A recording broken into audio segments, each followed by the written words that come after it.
नमस्कार विद्यार्थियों, आज हम इस वीडियो में चर्चा करेंगे कक्षा 12 के भूगोल विषय का जो ब्लूप्रिंट जारी किया है बोर्ड ने, उस पर चर्चा करेंगे। साथ साथ में आपको इस ब्लूप्रिंट के आधार पर मैं बताऊंगा कैसे क्वेश्चन आपको ज़्यादा फोकस करके पढ़ने हैं, किस प्रकार से आपको 2024 के लिए तैयारी करनी है कि आपका जो अपना सपना है, हम सब का जो अपने परिवार का एक सपना है, अब की बार 95 पार यानी कि 95 पार आपका जो सपना है वो साकार करना है। किसी का 100 का सपना है तो वो भी पार करना है। यानी कि मैं आपके लिए एक टारगेट बैच लेकर आया हूँ और इस टारगेट बैच के अंदर आपको लगभग में हर टॉपिक से 20-25 जितने भी इम्पोर्टेंट क्वेश्चन बनते हैं वो मैं बताऊंगा। साथ में ये ज्ञान अवबोध और ज्ञानोपयोग यानी ब्लूप्रिंट को आपको देखना कैसे है वो सारी चीज़ें मैं यहीं पर समझा दूंगा।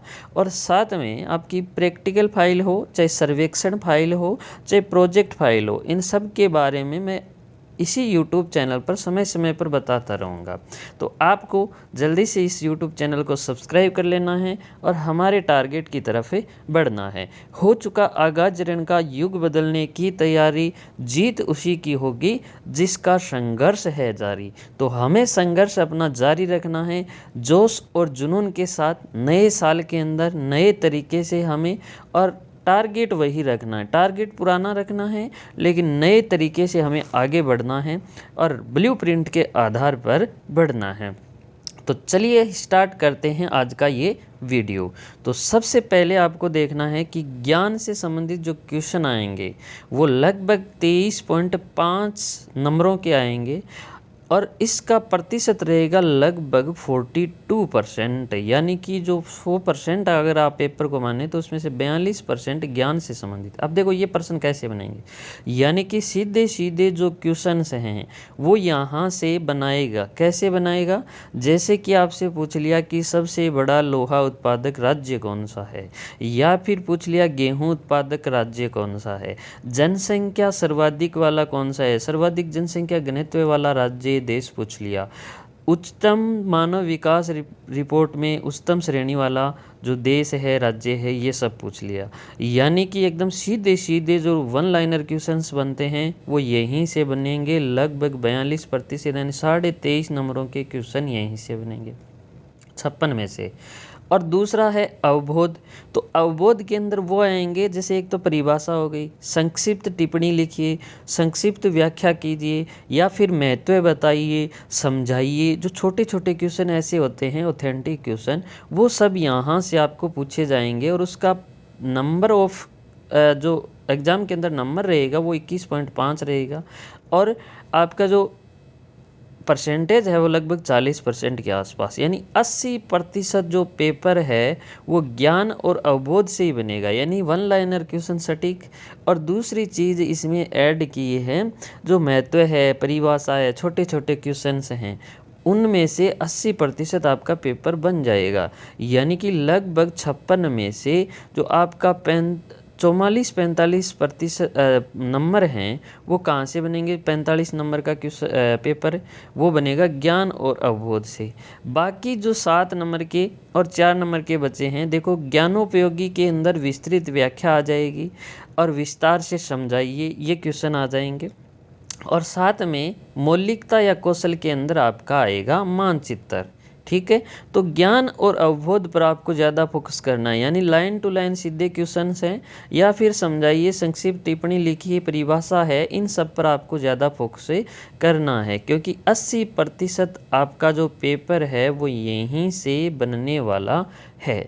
तो चलिए अब देखते हैं नंबरों का विभाजन के किस प्रकार के प्रश्न आएंगे और कैसे प्रश्नों पर हमें ज़्यादा फोकस करना है। तो मेरा कहना तो यही है कि अभी हम सब मिलकर लगातार हम एक ही काम करेंगे, वन लाइनर क्वेश्चंस जितने भी आपकी बुक में से निकल सकते हैं उतने निकालिए और ज़्यादा से ज़्यादा प्रैक्टिस कीजिए। क्योंकि देखो 16 नंबर वस्तुनिष्ठ ऑब्जेक्टिव क्वेश्चन आएंगे, आपके 16 प्रश्न आएंगे और हर प्रश्न का अंक बार रहेगा, आधा नंबर 0.5 और कुल अंक कितने हो गए? 8।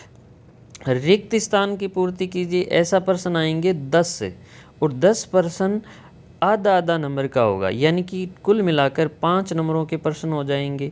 फिर है अति लघुतरात्मक वन लाइनर क्वेश्चन 7 आएंगे और 7 ही नंबर के एक एक नंबर के होंगे, इसलिए 7 नंबर के हो जाएंगे टोटल। कुल मिलाकर कहना ये है कि 20 नंबर तो आपके एक एक शब्द वाले प्रश्न से हो जाएंगे, यानी कि 32-33 जो आपके क्वेश्चन हैं वो वन लाइनर एक एक शब्द वाले अगर आप रटते हो तो वहाँ से आपके एकदम सही हो जाएंगे 20 नंबर के क्वेश्चन। फिर हम आगे बढ़ते हैं तो लघु उत्तरात्मक, जिसमें आपको 3 या 4 लाइन के अंदर उत्तर देना होता है। जैसे परिभाषा पूछ ली, संक्षिप्त टिप्पणी पूछ ली, समझाइए पूछ लिया, संक्षिप्त में अंतर स्पष्ट कीजिए, ऐसे क्वेश्चन पूछ लिए, तो उनके अंदर आपको लघु उत्तरात्मक प्रश्नों पर फोकस करना होता है। ऐसे प्रश्न आएंगे 10 और प्रत्येक प्रश्न का नंबर रहेगा 1.5 यानी 1.5 नंबर का प्रश्न रहेगा। तो टोटल 10 प्रश्नों के नंबर हो गए 15, यानी कि यहाँ से आपके 35 नंबर यहाँ से होंगे क्लियर। ठीक है, तो ये इन सब प्रश्नों पर आपको फोकस करना ज़रूरी है। देखो क्यों, क्योंकि 43 प्रश्न हैं। 43 जो आपके प्रश्न हैं वो कहाँ से आएंगे? छोटे वाले क्वेश्चन से आएंगे। कितने में से? टोटल 50 में से। फिर देखो बचते कितने हैं? 2 तो मानचित्र वाले प्रश्न और 3 नंबर वाले, 2 4 नंबर वाले हैं, टोटल 7, यानी कि मानचित्र तो हम करेंगे। इसके अलावा मात्र 5 प्रश्न बचते हैं जो बड़े क्वेश्चंस होंगे। तो ये आपको लगभग 30 40 या 50 क्वेश्चन जितने भी मुझे इंपॉर्टेंट लगेंगे, जिन टॉपिक में से प्रश्न आने हैं बड़े, उन्हीं में से आपको ये प्रश्न 40-50 क्वेश्चन निकाल कर अलग से दे देंगे। तो इन पर अभी जिक्र करना ही नहीं है, हमें तो 1 to 1 लाइन टू लाइन एक एक किताब में से पढ़ना है। क्यों पढ़ना है? वस्तुनिष्ठ, रिक्त स्थान, लघु उत्तरात्मक, ये प्रश्न सारे हमें करने अनिवार्य हैं। तो इसलिए अगर देखो ऐसे क्वेश्चन एक गलत होता है तो आपका नंबर फिक्स है कि कटेगा ही कटेगा, है ना। तो इसलिए हमें इस पर ज़्यादा से ज़्यादा फोकस करना है। तो चलिए आगे देखते हैं। जो इकाई आपकी टॉपिक में दी हुई हैं, जैसे कि पहली जो आपकी बुक है मानव भूगोल के मूल सिद्धांत, उसमें 3 इकाइयों में बांटा हुआ है और तीनों इकाइयों के नंबर दिए हुए हैं। पहला 3 नंबर, 5 नंबर और 18 नंबर। तीसरी इकाई के अंदर देखो, पहली इकाई के अंदर एक ही टॉपिक है, दूसरी में 2 हैं, तो 2 टॉपिक 5 नंबर के हैं। पहली में एक ही पहला टॉपिक है वो 3 नंबर का है, बाकी बच गए जो 5 टॉपिक वो 18 नंबर के हैं टोटल मिलाकर, और 2 नंबर का इसमें से आएगा मानचित्र।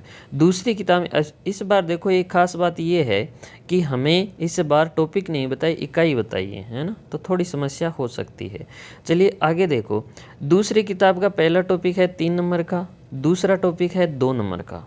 ठीक है, यहाँ पर टॉपिक का कैसे पता चल रहा है? क्योंकि इस इकाई में एक ही टॉपिक है, दूसरी इकाई में एक ही टॉपिक है, तीसरी इकाई में आपके 4 टॉपिक हैं, तो वहाँ से आपके 14 नंबर हैं, और चौथी इकाई में 2 टॉपिक हैं 4 नंबर के। पांचवी इकाई में लास्ट वाला जो सामाजिक मुद्दों वाला है वो 3 नंबर का प्रश्न, यहाँ से 3 नंबर के प्रश्न आएंगे। 2 नंबर का मानचित्र है। कुल मिलाकर हमारा 56 नंबर का पेपर है वो इस प्रकार बनने वाला है। तो हम आज से ही स्टार्ट कर देंगे कि आपको किस प्रकार से तैयारी करनी है। तो देखो मैं बता रहा हूँ कि डेली मैं आपको 15 प्रश्न दूँगा, और वो 15 या 20-25 जितने भी टॉपिक से क्वेश्चन निकलते हैं वो इम्पोर्टेंट क्वेश्चन आपको दूँगा। उन प्रश्नों के आधार पर आपको अपनी तैयारी को लगातार बनाना है। हम लगभग 10 वीडियो अभी अपलोड करेंगे लगातार। उस 10 वीडियो में आपके पास 200 के आसपास क्वेश्चंस हो जाएंगे वन लाइनर। उसके अलावा भी आपको अपने स्तर पर जितना ज़्यादा हो सकता है गहराई से लाइन टू लाइन अध्ययन करना ज़रूरी है। उसके अलावा जितने बड़े क्वेश्चंस हैं और मानचित्र है उसकी टेंशन आपको नहीं करनी है, आपको करवा दिया जाएगा। ठीक है, तो अब देखो प्रैक्टिकल फाइल की बात है। तो प्रैक्टिकल फाइल है वो देखो, एक तो मैंने आपको बनवाई दी है, दूसरी फाइल है वो आपको इसी YouTube चैनल पर वीडियो के माध्यम से पूरा समझाऊंगा मैं आज या कल के अंदर। तो उस फाइल की भी आपको चिंता अभी नहीं करनी है, आपको अभी फोकस करना है। आज ही आ जाएंगे आपके लिए इम्पोर्टेंट पहले टॉपिक के पर्सन्स, तो उन पर फोकस करना है, उन पर ज़्यादा से ज़्यादा अध्ययन करना है और फिर लगातार बने रहना है इस चैनल पर। तो आपका ये प्यार और ये जो दुआएं मिल रही हैं ये लगातार बनी रहें, और अपने साथियों को, अपने जो रिश्तेदार में कोई भी जो अपना पढ़ने वाला कक्षा 10 और 12 का कोई भी विद्यार्थी है उन सब के पास भेज दीजिए। और कंपटीशन एग्ज़ाम की कोई तैयारी कर रहा है तो उसके लिए भी ये जो चैनल है वो आने वाले दिनों के अंदर जल्दी ही कोई ना कोई ऐसा बैच लेकर आएगा जिससे उनको भी बेनिफिट होने वाला है। तो आप सभी का धन्यवाद। ये प्यार और दुआएं लगातार देते रहें। Thank you.